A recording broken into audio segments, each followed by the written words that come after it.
হয়ে পাহারা দিতেছে, কারণ সবাই জানে ওমর দরবারে নিয়ে বের হয়েছে নবীর মাথা কাটার জন্য। এই জন্য তারা নবীকে মানব ডাল হয়ে একটা ঘরের ভিতরে, তারা এক ঘরের ভিতরে রয়েছে আর দরজার মধ্যে পাহারা বসাইছে হযরত হামজা রাদিয়াল্লাহু তাআলা আনহুকে।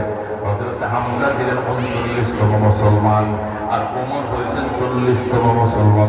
সুবহানাল্লাহ। হযরত হামজা গেটে দাঁড়াইছে, দাঁড়ায় ডাক ওমর কোথায় যাও? মানে দাঁড়াও, এখানে দাঁড়াও, কই যাও? আমি নবীজির দরবারে যাই। কেন? আমি কালমা পড়তে যাই। না, খবরদার, আমরা শুনেছি তুমি নাকি নবীজির কল্লা কাটার জন্য বের হয়েছ। ওমর ডাক দিয়া কল্লা কাটার জন্য বের হয়েছিলাম, কিন্তু নিয়ত পরিবর্তন করে ফেলেছি। আমি কল্লা কাটবো না রে, আমি কালমা নেওয়ার জন্য ঘুরতেছি। আমি কল্লা কাটবো না, আমি কালমা নেব। এরপরে হামজা ডাক দেখো, এটা তোমার পলিসি, তোমার ঢুকতে দেওয়া হবে না। ওমরের বোন ফাতেমা বলতেছে ঢুকতে দেন, আমার ভাই নবীর সাথে কোনো খারাপ আচরণ করবে না, ঢুকতে দেন। হামজা তরবারিটা রাখো। ওমর তরবারি রাখছে, রাখার পরে নবীর কাছে জিজ্ঞেস করে লই, আল্লাহ হাবিবের কাছে যায়, বলে ইয়া রাসূলুল্লাহ, যে লৌহ মানব তরবারি নিয়ে বের হয়েছিল আপনার মাথা কাটার জন্য, সে এখন কালমা পড়ার জন্য উদ্গ্রীব দাঁড়ায় রয়েছে, আপনার দরবারে আসার পারমিশন হবে নি? নবীকে আমারে দেখতে দাও। ওই যে গেইটে দাঁড়ায় রয়েছে, নবী দূরের থেকে তাকায় বলে, ওমরের কপালে ঈমানের নূর চমকাইতেছে, ওমরে ঢুকতে দে, ঢুকতে দে, বাধা দিস না। হযরত ওমরকে নবী যখন প্রবেশ করতে দিলেন, হযরত ওমর আল্লাহর হাবিবের কদমে পড়ে কাল্লা পড়ে মুসলমান হয়ে যায়। আল্লাহ হাবিব দেখো, ওমর, আজকে 3 দিন পর্যন্ত তোমার জন্য আর আবু জাহেলের জন্য দোয়া করতেছি। আল্লাহ তোমার কপালে আমার দোয়া কবুল করে ফেলছে, আবু জাহেলের ভাগ্যে কবুল হয় নাই। আসো বাবা, আজকে 3 দিন পর্যন্ত খানা নাই, আমি 3 দিন খাই না, ঘুমাই না, গোসল নাই, তোমাকে নিয়ে খানা খাবো। ওমর ডাক দেখো, ইয়া রাসূলুল্লাহ, যে তরবারি দিয়ে আপনার মাথা কাটতে এসেছিলাম, ওই তরবারি দিয়ে ওই সমস্ত লোকের মাথা দেহ থেকে বিচ্ছিন্ন করে ফেলবো। কারা আপনাকে গালি দিয়েছে বলেন, কারা আপনাকে অপমান করেছে বলেন, কারা আপনাকে কষ্ট দিয়েছে বলেন, কি দুঃখে 3 দিন পর্যন্ত আপনি খান নাই, ঘুমান নাই? নবী বলেন, যারা আমাকে গালি দিয়েছে, যখন গালি দিয়েছে, যেখানে গালি দিয়েছে, আমি সেখানে তখনই তাদেরকে মাফ করে দিয়েছি। আমি প্রতিশোধ নেব না ওমর, প্রতিশোধ ইসলামে নাই।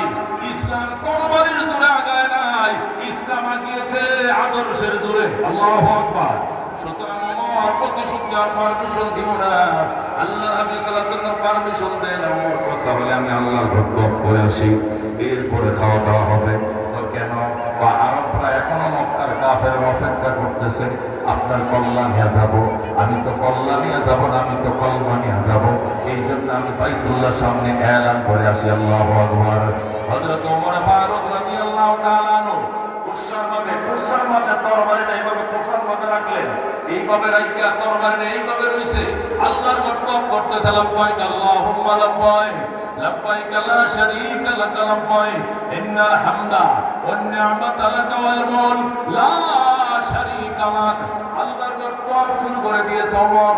তওয়াফ শেষে বাইতুল্লাহর সামনে দাঁড়ায় বলতেছে, মক্কার মুনাফিকেরা, ও বেঈমানের বাচ্চারা, হযরত ওমরকে পাঠাইছিলা নবীজির কল্লা কাটার জন্য, শুইনা রাখো, আমি কল্লা আনি নাই, আমি কালমা নিয়ে ফিরেছি।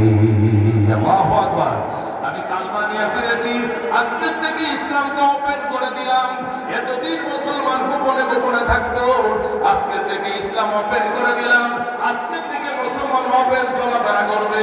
যদি কারো সাহস লাগে মুসলমানের গায়ে হাত তুলতে, বউ থেকে বিদায় নিয়ে আইসো, তোমার বউ কিন্তু বিধবা হবে। আল্লাহু আকবার। বাচ্চার থেকে বিদায় নিয়ে এসো, বাচ্চা কিন্তু এতিম হওয়ার সম্ভাবনা আছে। মা বাবার থেকে বিদায় নিয়ে এসো, মা সন্তান হারা হওয়ার সম্ভাবনা আছে। এইভাবে হযরত ওমর যখন হুঙ্কার দেওয়া শুরু করলেন, মক্কার মাটি থরথর করে কাঁপা শুরু করছে।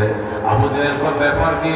12টা লাল উটের লোক দেখায় পাঠাইলাম, তাকে বিরোধী দলে এত টাকা খাওয়াইছে, সে কেমনে আমাদের দল ছেড়ে মুহাম্মাদের দলে গেল? খোঁজ নিয়ে দেখো কি কারণে মুহাম্মদ মুসলমান হয়েছে। 7 দিন জন্য তারা তদন্ত কমিটি গঠন করছে। তদন্তের রিপোর্ট 4 দিক থেকে জমা হয়েছে। একই কথা বোনের মুখে আল্লাহর কোরআনের তেলাওয়াত শোনার পর ওমরের কলিজাটা মোমের মতো নরম হয়ে গেছে। আল্লাহু আকবার। একটাই শুধু রিপোর্ট, সবাই চারদিক থেকে রিপোর্ট দিছে একটাই, সেটা হলো ওমর যখন তার বোনের মুখে আল্লাহ কোরআনের তেলাওয়াত শুনছে, ওমর টিকতে পারে নাই, কলিজাটা মোমের মতো নরম হয়ে গেছে। আবু জাহেল কয় আমি মানি না। আবু জাহেল বলে এটা হইতে পারে না, আমি এটা নিজে তদন্ত করব। কোরআনের মধ্যে এমন কি আকর্ষণ আছে, এমন কি সুদা মধু আছে, বাপ-দাদা কর্ম ছেড়ে দেয়, বিশেষ করে ওমরের মতো লৌহ মানব, এটা আমার বুঝে আসে না। তখন তারা আবার নতুন করে কমিটি গঠন করলো। এই কমিটির আহ্বায়ক ছিল আবু জাহেল নিজে। এই তদন্ত কমিটির উপরে পাল্টা তদন্ত কমিটি, এই তদন্ত কমিটি রিপোর্ট দেবে 3 দিনের ভিতরে। আবু জাহেলের সহকারী আহ্বায়ক হলো উতবা, সদস্য সচিব হলো শাইবা। তারা 3 জনে মিলে পাল্টা কমিটি গঠন করার পর তারা দেখতে আসলে কোরআনের ভিতরে সুদা আছে কিনা পরীক্ষা করার জন্য আবু জাহেল রাতের অন্ধকারে আল্লাহ নবীর ঘরের বেড়ার পিছন দিয়া তারা দেখান লাগাইছে। আল্লাহু আকবার। খেজুর পাতার বেড়া, বেড়ার ফাঁকে ফাঁকে কূপ আছে, ছিদ্র আছে। নবীজি সূরা আর রহমান তেলাওয়াত করতেছে, ইয়াসিন তেলাওয়াত করতেছে, তাবারাকাল্লাযী তেলাওয়াত চলছে। আল্লাহ রাব্বি রাত্রে 2 ভাগ শুধু তেলাওয়াত করতেন, 1 ভাগ ঘুমাইতেন। এই তেলাওয়াত শুনতে শুনতে আবু জাহেল উতবা শাইবা বিনোদনের বেড়ার সাথে কান লাগাইছে। ভিতর থেকে বেড়ার ভিতর দিয়ে এমন কোরআনে আকর্ষণ করতেছে আর কান সরাইতে পারে নাই। শেষ রাত পর্যন্ত তারা আল্লাহ কোরআনের তেলাওয়াত শুনছে। শুইনা যখন দেখছে নামাজের টাইম হয়েছে, মুসলমানরা হয়তো হেরেমে আসবে নামাজ পড়ার জন্য, এই জন্য তারা 3 জন পলাইছে। ফলে গুহার ভিতরে যায় বসছে। 3 জন বসে কেমন লাগছে বসছে। উতবায় কয় আমার জামা ভিজে গেছে চোখের পানিতে। আল্লাহু আকবার। শাইবা বলে আমার চাদরটা ভিজে গেছে। আবু জাহেল বলে আমার দাড়ি পায়ে এখনো পানি পড়তেছে। আল্লাহু আকবার। পরিস্থিতি উমরতেও বেহাল দশা হয়ে গেছিল। মন চাইছিল বেড়াটা লাঠি মেরে ভেঙে নবীর কদমে পড়ে কালমা পড়ে মুসলমান হয়ে যায়। আল্লাহু আকবার। মেরে ভাই, দোস্ত, বুজুর্গ, আবু জাহেল নিজে এই বাসায় সে তদন্ত কমিটির প্রধান হয়ে আবার নিজেও সে তদন্ত করে পাইছে আল্লাহর কোরআনের বিরুদ্ধে মারাত্মক আকর্ষণ। আল্লাহ বলেন হুদাল্লিল মুত্তাকিন, এই কোরআন মুত্তাকিনদেরকে ডাইরেক্ট হিদায়াত করবে। জোরে বল সুবহানাল্লাহ। আরবরা যখন দেখলো কোরআন এটার ভিতরে জাদু, এর ভিতরে মধু, এর ভিতরে সুদা, এটা দিয়ে হেদায়েত ছাড়া আর কিছু পাওয়া যায় না, এই দিয়া জাতিকে আল্লাহু আকবার গুমরাহি থেকে একমাত্র রক্ষা করা যায়। আর যারা এই কোরআন মেনে চলবে বাপ-দাদা ধর্মের অস্তিত্ব রাখবে না। এই জন্য তারা জরুরি সংসদে অধিবেশন ডেকে কোরআনের বিরুদ্ধে তারা প্রজ্ঞাপন জারি করলো। তারা জরুরি ভিত্তিতে রাত্রে সংসদ ডেকে, আবু জাহেল হলো সংসদের স্পিকার, তারা রাত্রে বিল পাস করলো আর বললো আজকে থেকে কোরআন তেলাওয়াত করতে দেওয়া হবে না। মুসলমানরা যদি অপের কোথাও তেলাওয়াত করে সেখানে ডিস্টার্ব করতে হবে, ব্যাঘাত তৈরি করতে হবে, নতুবা বাপ-দাদার ধর্ম ঠিকানো যাবে না। আল্লাহু আকবার। তারা প্রজ্ঞাপন জারি করে দিল। তারা যখন প্রজ্ঞাপন জারি করলো, আল্লাহ রাব্বুল আলামিন আর ওহীর মাধ্যমে নবীকে জানায় দিলেন ওয়াকালাল্লাযীনা কাফারু লা তাসমাউ লিহাযাল কুরআন ওয়ালগাউ ফীহি লাআল্লাকুম তাগলিবুন। আল্লাহু আকবার। আল্লাহ রাব্বুল আলামিন বলেন ওয়াকালাল্লাযীনা কাফারু, কাফেররা সিদ্ধান্ত পৌঁছে গেল, তারা প্রজ্ঞাপন জারি করে ফেলল আর বলল লা তাসমাউ লিহাযাল কুরআন, ও মক্কার বাসিন্দারা এই কোরআন শোনো না, এই কোরআন শ্রবণ করবা না, ওয়ালগাউ ফীহি, বরং কোরআনের ভিতরে ডিস্টার্ব করবা, ব্যাঘাত তৈরি করবা, হইচই খেল তামাশা শুরু করে দিবা। লাআল্লাকুম তাগলিবুন, তাহলেই মাত্র বাপ-দাদার ধর্মের বিজয় ধরে রাখতে পারবা, নতুবা বাপ-দাদার ধর্ম টিকে রাখা যাবে না। যখন তারা প্রজ্ঞাপন জারি করে ফেলল, কাফেরদের ভয়ে মুসলমানরা পর্যন্ত নিস্তব্ধ হয়ে গেল।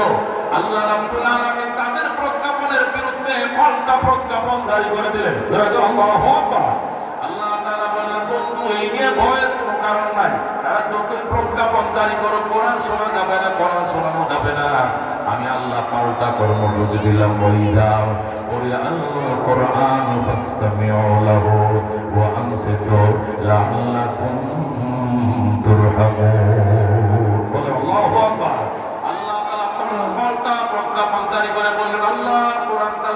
যেখানেই হবে সেখানেই যাইবা, কান লাগায় শুনবা, নীরব থাকবা। তুমি পড়বা না, অন্যরা পড়তেছে শুনবা। নামাজে ইমাম সাহেব হুজুর পড়তেছে, তুমি নীরবে শুনবা। তুমি পড়িও না, ইমাম সাহেব পড়তেছে শুনবা, ওয়াজের মধ্যে পড়তেছে শুনবা, তারাবির মধ্যে পড়তেছে শুনবা, তুমি পড়বা না। ও আনসিতু, এবং নিস্তব্ধ থাকবা, নীরব থাকবা, শুনবা। এটা বললে যথেষ্ট ছিল। তারপরে কেউ ব্যাখ্যা করতে পারবে যে শোনা যদি না যায় তাহলে তো আমি পড়তে পারবো, যেরকম জোহরের আসরে আল্লাহ ভগবান সিতু এই শব্দের অতিরিক্ত নাজিল করে বলছে যে না, নীরব থাকবা, শুনবা তো শুনবা, শোনা যদি নাও যায় তবু নীরব থাকবা, তুমি নিজে পড়বা না। যেরকম আল্লাহু আকবার। এই আয়াত থেকে ইমাম আবু হানিফা রাহমাতুল্লাহ আলাইহি এবং ইমাম আহমদ ইবনে হাম্বল রাহমাতুল্লাহ আলাইহি একমত। তারা বলেন ইমাম যখন কিরাত পড়বে, ইযা কানা লাকুম ইমামুন ফাকিরাতুল ইমাম লাকুম কিরা, যেহেতু ইমামের পিছনে ইক্তাদাইতু বিহাযাল ইমাম বলেছো, ইমামের কিরাতেই তোমার কিরাত, তুমি কিরাত পড়বা না, চুপ করে থাকবা। শুধু শোনা গেলে আমিন পিছন দিয়ে বলবা, ওলা দলিল বলা পড়ে, তুমি কিছুই করবা না। আল্লাহু আকবার। এই জন্য মেরে ভাই দোস্ত বুজুর্গ, এবার আন্দাজ করে দেখেন আল্লাহর কোরআনের কি আকর্ষণ। এই কোরআন দিয়ে যদি মেরে ভাই দোস্ত বুজুর্গ সিনাটাকে সাজানো হয়, এই সিনাটা আরশে আজিম হয়ে যাবে। সুবহানাল্লাহ। আল্লাহ হাবিব বলেছেন, ওই অন্তর আর জাহান্নামের আগুন এক জায়গায় যাবে না, যে অন্তরের ভিতরে আল্লাহর কোরআন প্রবেশ করেছে। সুবহানাল্লাহ। নবী বলেন, ওই সিনার উপরে জাহান্নামের আগুন হারাম, যে সিনার ভিতরে আল্লাহর কোরআন ঢুকেছে। আল্লাহু আকবার। এই কোরআন যেখানেই লেগেছে দামি বানাইছে। কোরআন নাযিল হয়েছে মক্কা, মক্কা দামি হয়ে গেছে। কোরআন নাযিল কমপ্লিট হয়েছে মদিনা, মদিনা দামি হয়েছে। কোরআন নাযিল হয়েছে নবীর উপরে, নবী সমস্ত নবীর উপরে দামি নবী হয়ে গেছে। কোরআন নাযিল হয়েছে রমজান মাসে, রমজান মাস সমস্ত মাসের উপরে দামি হয়ে গেছে। কোরআন নাযিল হয়েছে লাইলাতুল কদরে, লাইলাতুল কদর সমস্ত রাত্রের মধ্যে দামি হয়ে গেছে। কথা ঠিক কিনা? কোরআন শিখছে হাফেজ, হাফেজ দামি হয়ে গেছে। কোরআন শিখছে আলেম, আলেম দামি হয়ে গেছে। কোরআন লিখছে যে কাগজে, কাগজ দামি হয়ে গেছে। কোরআন রাখছে যে রেহালে, রেহাল দামি হয়ে গেছে। কথা ঠিক কিনা? মেরে ভাই দোস্ত বুজুর্গ, এই কোরআন দিয়ে যে সমাজ করেছে এই সমস্ত দামি হয়ে গেছে। কথা ঠিক কিনা? হযরত ওমর রাদিয়াল্লাহু তাআলা এই কোরআন দিয়ে সমাজ গড়েছিলেন। হযরত ওমরের এলাকার এরিয়া কত ছিল?